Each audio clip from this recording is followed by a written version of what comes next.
disposed of in a secure location. I'm not worried about myself. One breakthrough and I'll be back. We must forge onwards in the name of science. Those who are beneath us understand it or not.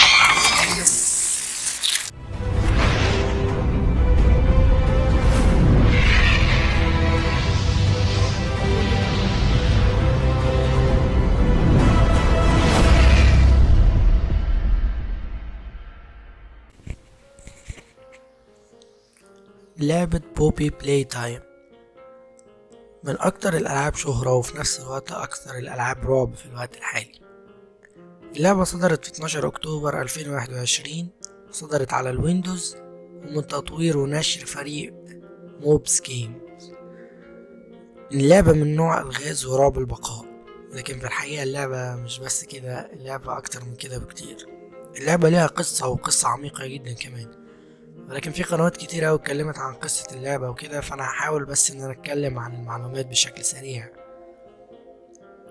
لكن في البداية خلينا نعرف ايه مين هم شخصيات لعبة بوبي بلاي تايم الاساسيين. معانا الشخصيات كالاتي: بوبي، هاجي واجي، كيسي ميسي، كات بي، بوجي بوت، وكاندي كات. واخر شخصية مش معروفة وهي التجربة 1006. وخلينا نبدأ في المعلومات. أول معلومة هي اليد الغريبة على الحائط. في يد غريبة داخل غرفة الطاقة على الحائط وتحتها كلمة وندرفول، ولو شفنا شكل اليد ديت هنلاحظ إن هي إيد هيكل عظمي تقريبا، أو إيد شيء ليه مخالب حادة وكبيرة جدا، وإنه دايما لما بيمسكك هاجي واجي بيجيلك رسالة ويقولك التجربة 1006. أليس هو رائعا؟ ولكن المقصود بالكلام ده مش التجربة 1006 إن هو هاجي. التجربة 1006 تجربة تانية أقوى من هاجي بكتير ومختلفة، لأن لو ركزنا على إيد هاجي ما تشبهش خالص العلامة اللي موجودة على الحيطة، مختلفة تماما، علامة مختلفة، مش هي نفس العلامة. الإيد دي واضح إن هي مكسية بالفراء، أما الإيد التانية فهي إيد ليها مخالب طويلة أوي. تاني حاجة وهي آلة صنع الألعاب في اللعبة. آلة صنع الألعاب بتراقبك دايما بعينيها مهما رحت واتحركت، والآلة انشئت في سنة 1960، يعني قبل وجود تطور وتكنولوجيا وذكاء اصطناعي يمكنها من إن هي تتبعك. فده معناه إن الآلة تحتوي على روح إنسان أو شيء تاني داخلها. تالت معلومة هي إن هاجي واجي بيراقبك غالبا طول الوقت، بيشوف تحركاتك على مدار الشابتر الأول كله، وإن المصنع ذات نفسه فيه حساسات بتلقط الحركات، أي تحرك جوه المصنع بتلقطه، بدليل إن في أول ما بتدخل اللعبة وتبدأ حارس الأمن بيبقى سايب رسالة إنه أي شخص يدخل المصنع ممنوع دخول المصنع، وإلا كده أنت هتتسبب في إن السلطات تقبض عليك.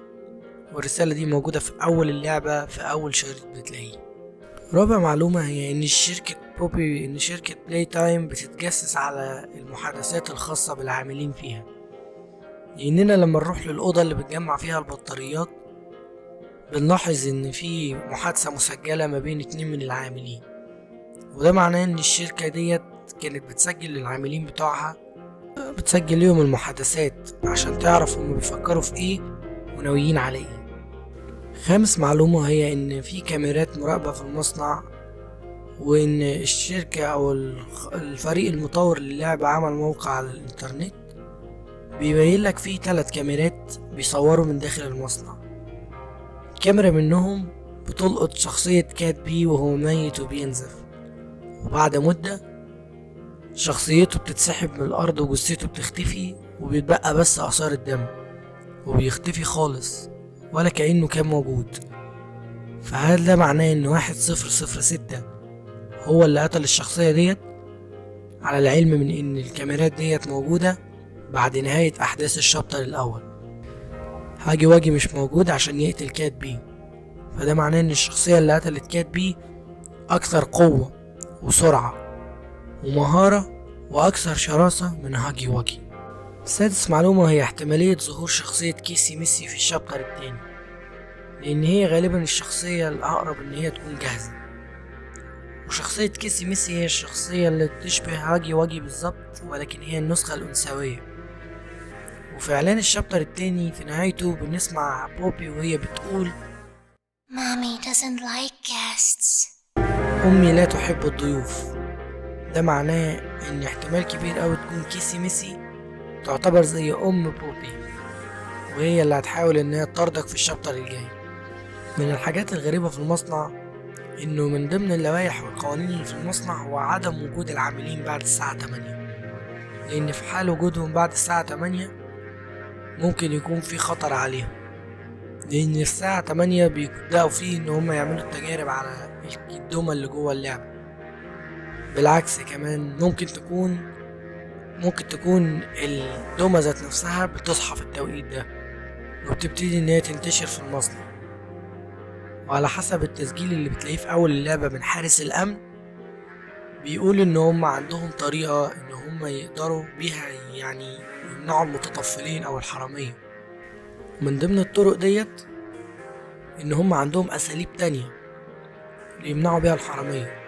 فهل تتوقعوا الأساليب ديت هي الدمى اللي داخل المصنع ولا لأ؟ دي كانت شوية معلومات عن لعبة بوبي بلاي تايم. دي يعني المعلومات البسيطة اللي أنا قدرت أجيبها، وبما إني لسه منتظرين صدور الشابتر التاني في 2022 فبس كده. وبكده نكون وصلنا لنهاية فيديو النهاردة. أتمنى يكون عجبكم الفيديو. لو عجبك الفيديو متنساش اللايك والاشتراك في القناة وتفعيل زر التنبيهات عشان توصل لكم الفيديوهات الجديدة. ولو ما عجبكش الفيديو سيب ديسلايك، وقولوا لنا آرائكم تحت في الكومنتات ونظرياتكم واقتراحاتكم للعبة بوبي بلاي تايم. اشوفكم ان شاء الله في الفيديو اللي جاي. السلام عليكم.